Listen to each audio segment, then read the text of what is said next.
Qhubeka sihlabelele. Ngumhlobo wami uJesu, uphiwo njengaye ke, uphiwo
Sisabelele unamba 18.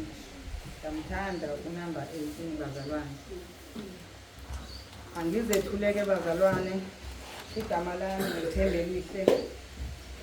Ngengasho ke na izolo ngasemanqubeni bazalwane. Ngasemanqubeni ngiyambonga uNkulunkulu osinikezele lithuba bazalwane lokuthi sivuke. Ngoba kuyenzeka umuntu angavuki bazalwane, siyambonga kakhulu uNkulunkulu ukuthi sikhona. Kuyenzeka ukuthi abanye bavukile kodwa abakwazanga ukufika. Ngakho kufanele simdumise ke bazalwane uNkulunkulu. Sisaqala ke bazalwane uhlelo lwethu. Ngiyacela ke ukubingelela ke vele futhi ngokukhethekile ubaba umpostoli. Ngibingelele nomama, ngibingelele bonke abazalwane ngezigaba zabo, ngibingelele nalabo abaqala ukuba khona egameni lenkosi ethu uJesu. Ngithi uJesu Kristu uyinkosi. uJesu Kristu uyinkosi. uJesu Kristu uyinkosi. uJesu Kristu uyinkosi. uJesu Kristu uyinkosi. uJesu Kristu uyinkosi. Sizohlabelela ke unamba 18 uma siqeda ukumhlabelela bazalwane bese ngicela umama umpostoli asikhuleke kanjena kwesethu. uJesu Kristu uyinkosi. uJesu Kristu uyinkosi. Utha lolugaba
Siyabonga kakhulu mama umpostoli sesikhulekele. Ngiyacela ukuthi na ngoba kukhona abaqalayo ukuba khona bazalwane. Ngicela umama uSithole eze ngaphambili azobemukela ukuze bakwazi ukukhululeka egameni leNkosi yethu uJesu.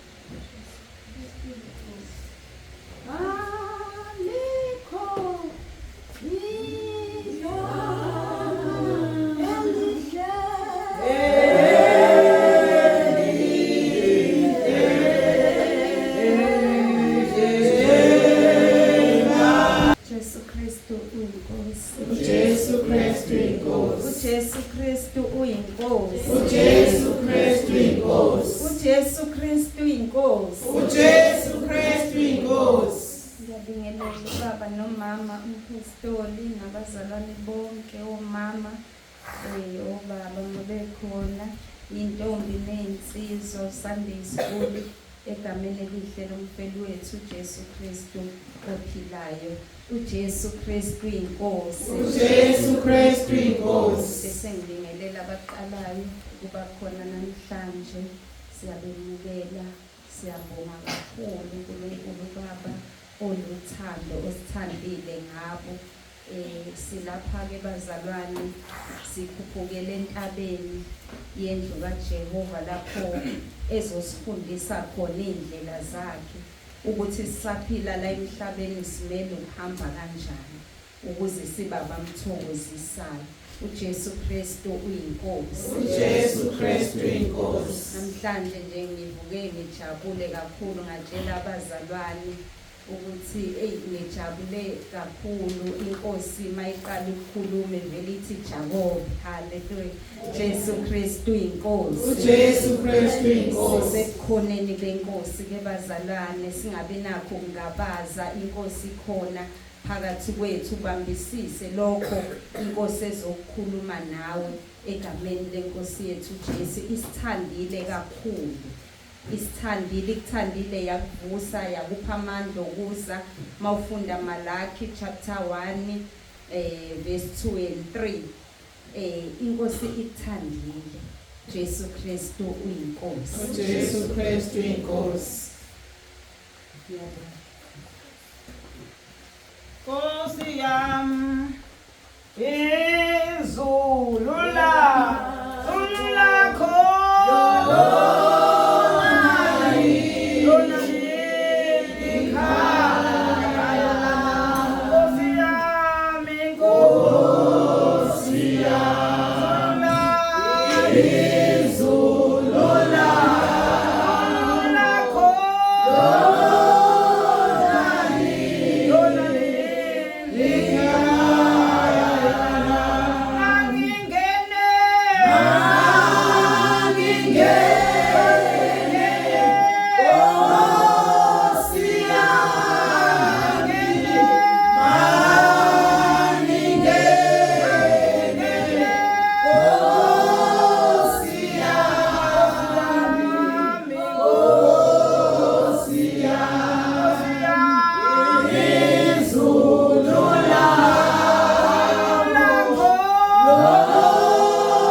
ithuba ke bazalwane, ngicela makukhona abanobufakazi egameni lenkosi yethu uJesu abafisa ukubonga nje uNkulunkulu ngezinto abenzele zona, beze ngaphambili bezoma bonke abazofakaza, bese ke beba no5 minutes umuntu eyedwa egameni lenkosi yethu uJesu. Ngicela ukudeda leli thuba, kungakuhle umuntu esasukuma vele ahlabelele bazalwane ukuze ngibone ukuthi bakhona bese ngiyasuka. Cha sicela bame nje usamile wena ucula bame lapha bazofaka. Abeze ke bazalwane ngaphambili abazofakaza. Mangingene